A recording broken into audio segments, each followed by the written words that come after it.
What's good, synth lords and synth lordettes? I'm HAYSIE from Noisegate, and we're rounding up what dropped at NAMM 2024 and what you'll be spending your hard-earned cash on in the coming year.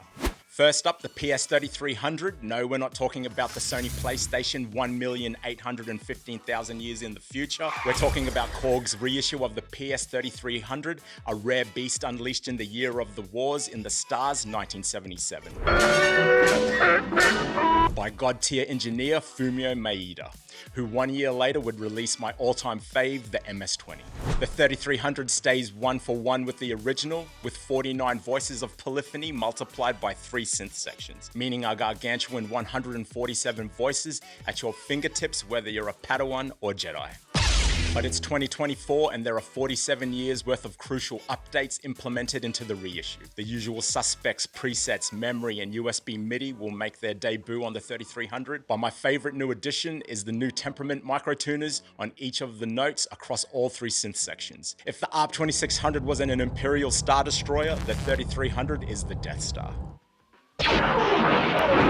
Being at Death Star level also comes with a Death Star price. The PS-3300 will be made to order and will be available at the end of the year. Korg stays riding the wave with their new era Wave series. The ModWave, WaveState, and Op6 all getting rack-mountable modules modeled off their recent Mark II chapters of their popular 2021 originals. Doing away with the 37 full-size keys, now leaving more room for module mayhem on a rack or Manic desktop.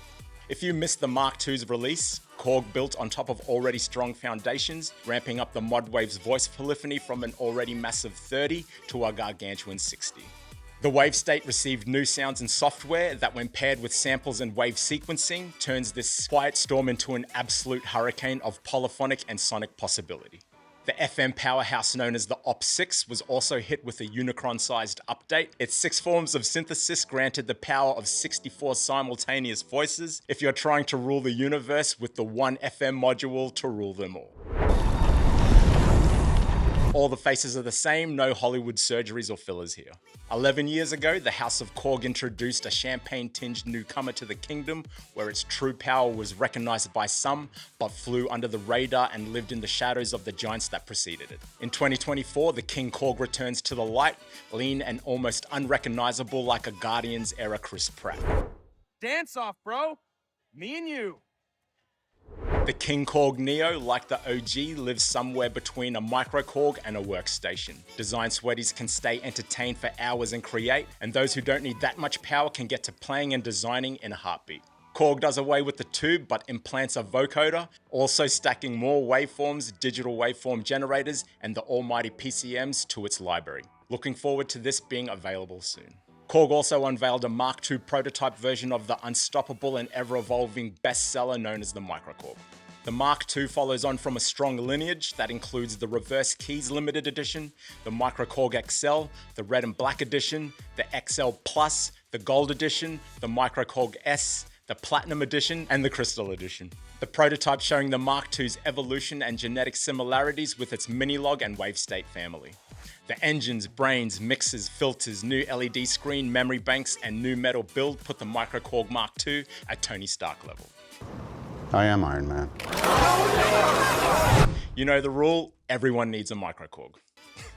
On the smaller side of the scale, Korg has also unveiled the NTS-1 Mark II and NTS-3 Synth and Chaos Pad build kits. The Lords of Tokyo pushing more pocket-sized power. Tinkerers can get to tinkering, the DIY kits bringing an unassuming wall of sound from their minute frames. Build your own pad of chaos with the NTS-3, up to 4 effects on the ever-familiar XY pad. The NTS-1 Mark II levels up the processor, MIDI capabilities, and adds a sequencer, but expands its universe with an audio in. Audio in mixed with onboard effects equals obnoxious amounts of power. That obnoxious amount of power will be available soon. Off-site and offshore from Anaheim, Behringer also rode the NAMM wave, unveiling a company of clones to add to your future empire of instruments, pushing the CZ1 Mini, RD78, JT16, and JT2. Behringer go full Chucky Child's Play, taking the spirit of the legendary Casio CZ1 and implanting it into a miniature module-sized killer. Hi, I'm Chucky. Wanna play? Dual digital control oscillators, analog filter, sequencer, MIDI input, and USB-C, all helping build this big bang for your buck blue and black pocket monster. Oh God, I was running out of breath so hard. For those with a heart of glass, Behringer stays in the mini lane with the RD78. Yuri and the gang taking the essence of the famed Roland CR78 and bring it to a new era. Behringer does away with Roland's iconic wood box, but stays true to the OG. Identical circuitry ported into the RD78's future retro modern build. New builds mean new features, the RD78 gliding in and landing next to its RD kin, pulling up with individual audio outputs, drum fill variations, and adding the forever important MIDI and CV connectivity. The RD78 is in the final stages of production, so you can do your best Phil Collins and Genesis cover, hopefully by the end of the year. But that's not all. Yuri and the gang will be sending you to Jupiter on the JT16. Behringer letting the universe know a working prototype is now on hand, meaning a new addition to the studio is on the horizon. And a pre-order storm is coming in the form of a 60-key black, red, orange, and blue banger. Behringer also disclosing a module version is also in the works, the JT2 taking all the necessities from the 16 and making it compact.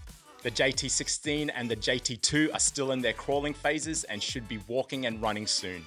Thanks for watching, I'm HAYSIE, and that was the Noisegate NAMM 2024 wrap-up.